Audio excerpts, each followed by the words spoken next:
Hello, everybody. Dan Tomaszewski here. Hope you're all doing well. I want to thank you for joining us for today's Take Five podcast.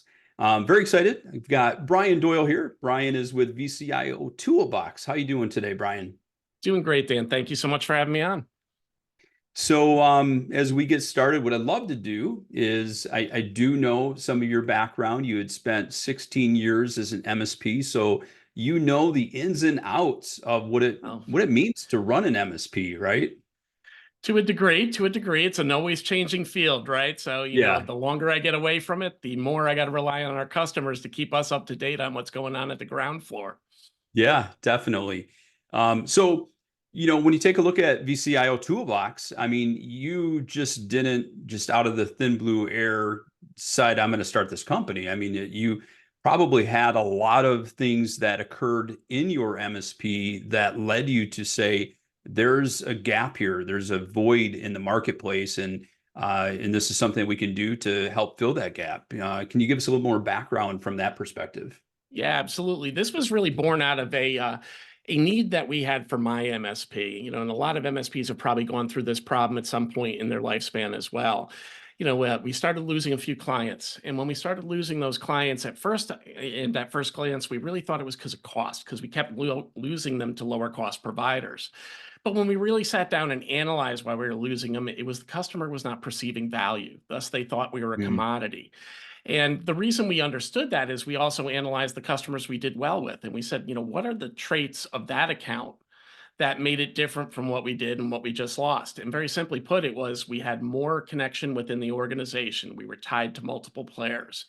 We were able to really understand their business. We didn't know just what they were trying to do from a technological perspective, but where they were trying to go from a go-to-market perspective.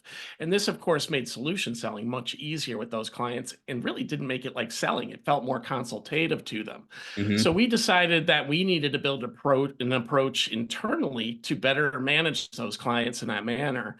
And that's ultimately what led to vCIO Toolbox once I left the MSP community. So when you talk about it didn't feel like selling, I mean, one of the terms that I like to use a lot is, you sell without selling, right?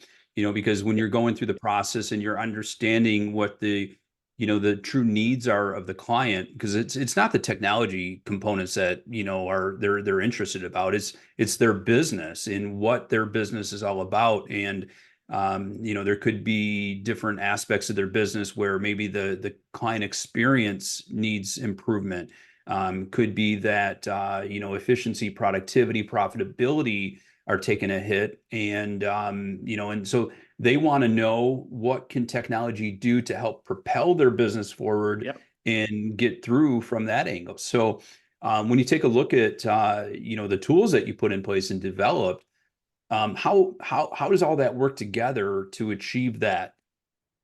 So we always looked at this as being a unified account management and advisory platform. While we entered the market first with a quarterly business review function, we always knew that we wanted to be able to do all the consultative work that an MSP needs to do and bring all those metrics into an area where they can then manage their programs and make sure they're seeing the return on investment. The other thing that we were really focused on was doing exactly what you were saying, addressing the customer's need.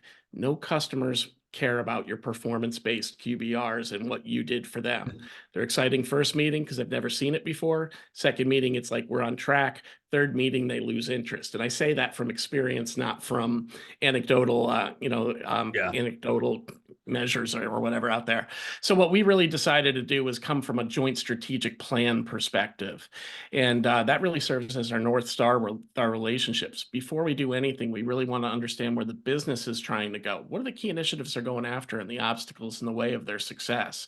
And then we use those as connection points between the business and technology so we can really help our customers make more informed decisions, more confident decisions about go or no go on their projects, know what the expectations are, and not just take us on blind faith, because blind faith can be tested in the technology world, Yeah. unfortunately. Yeah, absolutely. And in the entire QBR process, and regardless of what the cadence is it is a chore, right? I mean, Yeah. if you don't have the tool set to be able to make it easy, I think number one, without the tool set, I think often we're misguided. We feel as if, hey, we have all these reports that are available in the PSA or the RMM, and we kill an entire forest by bringing these reports that they don't really care about. It really comes down to drilling down into the individual points that truly are going to capture their attention. Now, when you take a look at that, you probably have some standard or stock type of categories, Mhm. but is that customizable to meet the needs of each type of business that an MSP is working with? Yeah, so first of all, most everything is customizable except when it ties to regulations. And that really Mm, gets into where our philosophy is on advisory today. Business reviews are only part of the client relationship equation. In today's day and age where cyber liability is becoming more restrictive and people are concerned about whether their claims are going to be brought out or even potential fraud coming against them, you yeah. really need to build a governance program, a cybersecurity program within your organization. So we've tailored the system to really do QBRs, which are more day-to-day and security reporting of what we're doing, and then to marry it with the governance, risk, and compliance side, where we can really work with our clients to understand the risk within their business, measure them against various frameworks, and understand what the needs are from developing these security programs. And this all ties back to a unified roadmap, so we can help them better budget the equation as well. And really, we're at a time where the MSP needs to elevate their game and really become, I hate the word trusted advisor because it's been brandished around Mhm. for years, but really elevate themselves to fill that true CIO role. And, what we're trying to do within the platform is give you the tools to have those conversations and really guide all your meetings in a very consistent, way for the customer so they can translate what's coming to them. Yeah, and I think that consistency is so critical. From client to client is important, but more importantly, from meeting to meeting to meeting, Yep. that it's not haphazard. So that what you discuss at the previous meeting, this next meeting, you're gonna, build off of that and look at the progress and take it then to that next level. Dan, I love that you said that because when I was back as an MSP, one of the biggest complaints my customers had was we love these QBRs. They're always ton with value. We always come away knowing things that we need to do, but they never look the same from meeting to meeting. And that's because Right. as a community, we're a bunch of tweakers. We love to Right. keep refining everything, right? So Yeah. that was part of the reason that we got into a very standardized process, albeit at the time on PowerPoint, that we then translated into the tool so we could automate that process. And the real key is also make it more efficient. You don't have to start from, the worst is the first. You got to create a baseline assessment, but then you will save 60 to 70% of the prep time as you move forward in that process from meeting to meeting. And that's really where things click and where things become efficient for you. And for the customer, the output becomes standardized. So they become very familiar with what they're looking at. Yeah, and two, the things that you say are important. If the next meeting you don't discuss it, then it's going to be like, wait, what happened to that? I thought that was an important thing. Yeah. So when you go over the things, meeting after meeting after meeting, if if they're not taking the steps, given the green light to say, yes, let's address this, let's take care of it, well, the next meeting you're going to talk about it again, and you're going to keep talking about it until they finally decide and they understand that how important this is and decide to move forward. So I think the other aspect that you mentioned that really caught my attention is just that compliance component. This isn't just a tool to just deliver a QBR. I mean, it's truly a tool Yeah. to ensure that you're following the regulations for them and you are doing what you set out to do for them as an MSP, right? Yeah, our aim from day one with vCIO Toolbox was not just to be able to do the QBRs, that's a core component of it, but really be able to dovetail and create new revenue streams with fractional vCIO and vCISO services as well. So when you talk a little bit about the compliance and governance piece, we've got a system, and like many systems, we've got the frameworks and the compliance checkworks in there. We enhance them with remediation steps, so those that might still be becoming familiar with those compliance requirements might know what action that they need to take as well. But then we translate that into a risk profile. And it's basically a heat map so a customer can understand where their biggest areas of concern are and how they're progressing over time. So it's really tailored to build a full cybersecurity management program. We've got pre-built policies in the system that you can leverage, other things that you need to do in a vCISO role, and then keep that compliance ongoing. You can make updates every time you complete a project to update your plan of action and really show, onward motion. The DoD in NIST, as an example, and soon CMMC, they require that. They need to see the progress when the progress is made, and we're able to tailor that for you very easily within the system. And this really helps the MSP up-level their game. They're already perceived to be doing security for the customer, but now they can really add this governance layer on top of it and making sure that things are being done. And those things oftentimes belong to the customer. Think about, Right. administering policy, making sure it happens, getting procedure down right. And we're able to track those responsibilities both internally and externally and engage the customer collaboratively within the platform to contribute to building out the overall sales or security program as well. Yeah, and I do like that, you talked about both the, internal and external components of it. I've always been a firm believer that every MSP's client, regardless of whether they're under any type of regulation or not, should have a compliance manager that's designated. Yeah.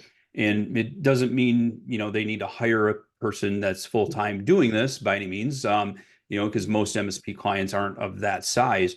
But it could be the business, it could be the business owner, it could be the CEO, it could be an office manager. It needs to be someone that is going to be responsible on their side for compliance, because that sets the stage that, this isn't all on us as an MSP. This is a joint effort. And like you said, a lot of that falls on them. So does this give them that ability to be able to log in and to be able to Yeah. see, where they're at and make adjustments? Yeah, so we've got a portal side of this system as well, and the customer can come in and see where they stand at, as of the last audit at all times. They can also contribute. So, think about the frameworks that are out there. Oftentimes the questions are really directed to the internal staff, not towards the service provider. I don't know if Yeah. you have an acceptable use policy in your handbook. I don't know what your policy for terminating employees are, except that I want you to call me and as quickly as possible, either after or Right. preferably before, and telling me what time you're going to be doing the exit meeting, right? Those things tend to belong to the customer. And we, in my system, were able to delegate those questions out to them. We then send them out the questions. They then get portal access, secure portal access, where they're able to log in. When they get in there, not only can they contribute to the questions, and more importantly, provide the evidence that you need to prove out Mm. that these regulations are being met. So when you meet with auditors, you can show that. But the second piece of it is they get access to where the in progress is at that stage too. So they can really see how they're progressing. They can see their trend reporting. They can see the history of each compliance effort, so they can, solidly know, are we making traction or not? Right. And from an integration perspective, can you give a little background?